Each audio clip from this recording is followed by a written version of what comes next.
On va poser la question à un directeur de clinique privée, justement, puis on va en parler avec Gérald Kierzek. Merci beaucoup, Philippe, d'avoir poussé ce coup de gueule. N'hésitez pas à continuer, vous qui nous regardez, si vous avez des choses à dire, 41 41 10 20. Gabriel Giacometti, merci d'être avec nous. Vous êtes le directeur de l'hôpital clinique Claude Bernard à Metz. Donc, vous trouvez au cœur du Grand Est, où visiblement il y a beaucoup de cas où ça déborde. Est-ce que on a fait appel à vous ? Oui, bonjour. Tout à fait. Depuis le premier jour de l'épidémie, nous avons été mis à contribution. Les choses ont évolué crescendo, c'est-à-dire qu'il y a d'abord eu des relations très fortes et constantes, régulières entre équipes médicales. Et puis ensuite, les directions, évidemment, se sont coordonnées pour pouvoir mettre en œuvre les moyens techniques, les moyens humains, de manière à répondre le plus efficacement possible à cet énorme chaos qui s'est présenté à nous.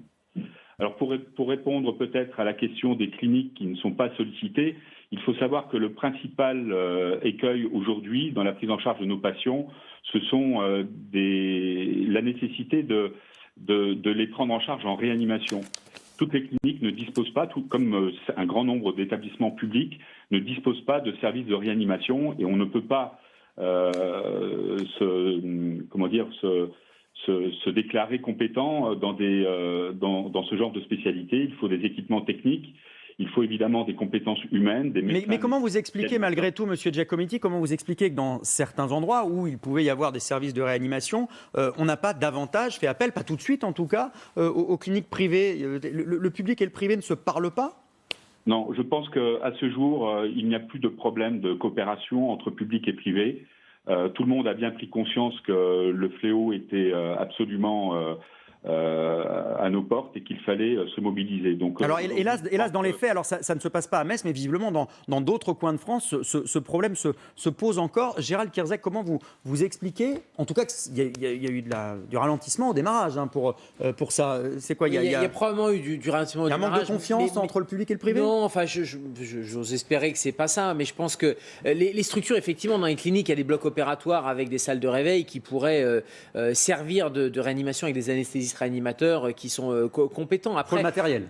Pour le matériel et pour les compétences humaines. Après, il y a pas toutes les cliniques n'ont pas de service de réanimation, comme le dit M. Giacometti. Donc ça, c'est un premier élément. Après, il y a le personnel qui, effectivement, est un peu au chômage technique dans certaines cliniques, dans des zones où il n'y a pas la tension comme dans le Grand Est. Et c'est clair que c'est du personnel qui pourrait être utilisé ailleurs.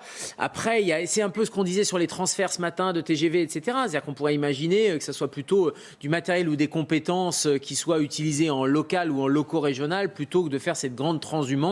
Après, c'est des stratégies qui sont différentes. Je pense qu'il n'y a pas cette guerre publique-privée, ou en tout cas, ça a été peut-être au début, et puis les choses sont en train de rentrer dans l'ordre. C'est clair que c'est différent entre la région Grand Est, où ça déborde de partout, et là, y a pas le choix, tout le monde est mis à contribution, et puis d'autres endroits où le vrai problème, quand même, dans les cliniques actuellement, c'est qu'il y a une perte d'activité, et donc une perte de chance pour les malades. C'est-à-dire qu'il y a plein d'interventions qui ont été reportées, il y a des équipes qui avaient programmé des interventions chirurgicales, etc. Ils ont tout stoppé, et ça fait maintenant 15 jours qu'ils ont tout stoppé. Il va falloir redémarrer. Il faut voir quand la vague arrive, si elle arrive, etc. Mais il faudra redémarrer. Nous, on est très inquiets pour les malades chroniques aussi, qui ne vont plus consulter leur médecin, qui ne vont plus dans les cliniques, etc. Et ça, c'est des éléments qu'il ne faut pas perdre de vue, parce que ça pourrait faire des dommages collatéraux. Une question pour M. Giacometti. Est-ce qu'aujourd'hui, dans la clinique que vous dirigez, vous avez beaucoup de malades du Covid à Metz ? Oui, tout à fait. Nous sommes en première ligne, comme nos confrères du public, et nous accueillons beaucoup de patients. Nous avions, dès les premiers jours, mis à disposition 6 lits de réanimation destinés à des patients de Covid. Aujourd'hui, nous avons 12 lits, donc il faut bien comprendre que doubler des capacitaires de réanimation, c'est très lourd, puisqu'il faut du matériel, il faut du personnel. Nous avons déprogrammé notre activité médico-chirurgicale réglée. Depuis le 13 mars, c'est à peu près 1 millier d'interventions qui n'ont pas été réalisées, ce qui nous a permis effectivement de concentrer l'ensemble de nos forces médicales, mais aussi soignantes. Et je tiens à souligner le courage de nos personnels et de nos médecins qui sont en première ligne et qui se battent contre cette maladie. Pour conclure, M. Giacometti, est-ce que vous avez le sentiment que le pic est arrivé ou que le pire est encore à venir, en tout cas dans la région Grand Est ? Est-ce que ça commence à ralentir un peu ou les arrivées continuent d'être très pressantes ? Écoutez, c'est pas le sentiment qu'on a. On a l'impression que chaque jour qui passe voit un nombre encore plus important de patients.